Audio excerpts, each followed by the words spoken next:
Today we're talking about tomatoes in space. But before we get into that, if you just bought yourself or someone you love an AirTag, you should consider buying a case or holder with which to use it. AirTags can be super useful Bluetooth trackers, monitoring the location of things like your keys, wallet, and bag, but they have one critical flaw. No key holder ring. Unlike Tile, Chipolo, and other trackers, AirTags are just tiny little discs with no built-in way to attach them to anything. That's inconvenient at best and downright frustrating at worst, but thankfully, there are dozens of AirTag cases and holders out there that cost less than the price of one AirTag itself. Before picking one, think about how you plan on using the AirTag and if you'll need things like a standard keychain, adhesive backing, and the like.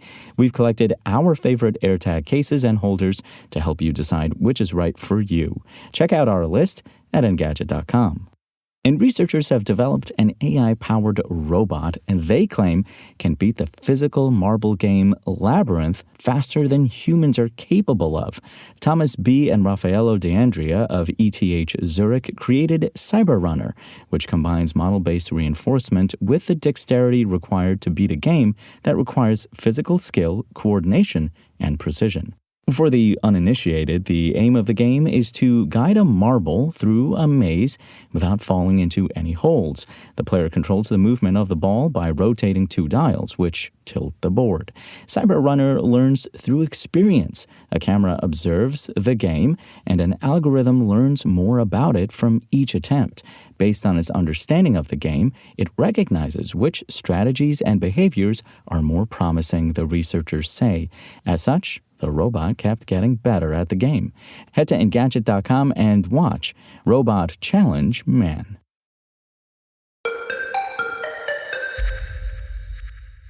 In an interview this fall following his return to Earth from the International Space Station, NASA astronaut Frank Rubio shared a little mission anecdote that had us gripped. After he'd harvested one of the first tomatoes grown in space and bagged it up for a presentation, the bag and its contents went missing. With no trace of the fruit, the other astronauts jokingly accused Rubio of eating it. Then 8 months later, at the beginning of December, the lost tomato reappeared. A photo shared by NASA now shows there were actually 2 tomatoes in the rogue sample, and all things considered, they don't look half bad.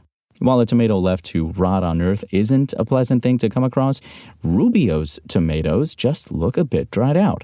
Other than some discoloration, it had no visible microbial or fungal growth, NASA wrote in a blog post.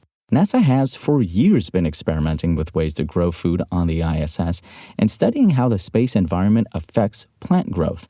The red dwarf tomatoes were grown as part of a program called the Exposed Root On-Orbit Test System, or X-Roots, which uses a combination of hydroponic and aeroponic techniques instead of soil.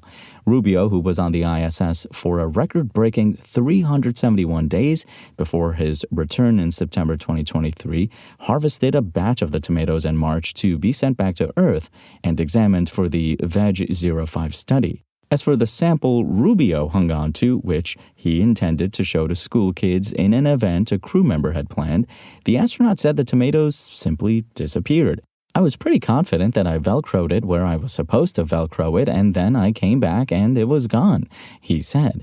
Rubio said he spent 8 to 20 hours looking for it, to no avail. They were eventually found behind the Earth-facing hatch of the ISS's Harmony module, a NASA spokesperson told Engadget. The Harmony module acts like a crossroads, port, and utility hub on the orbiting station. Its hatch provides access to the pressurized mating adapter, where spacecraft carrying cargo or crews, like SpaceX's Dragon, dock to the ISS. As for the months-old tomatoes themselves, well, they were discarded after being discovered.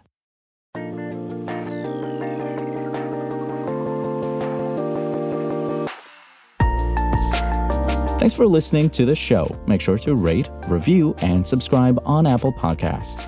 Today's show featured journalism by Engadget contributor Cheyenne McDonald and was produced by Spoken Layer. I'm Imran Sheikh, and we'll talk more tomorrow.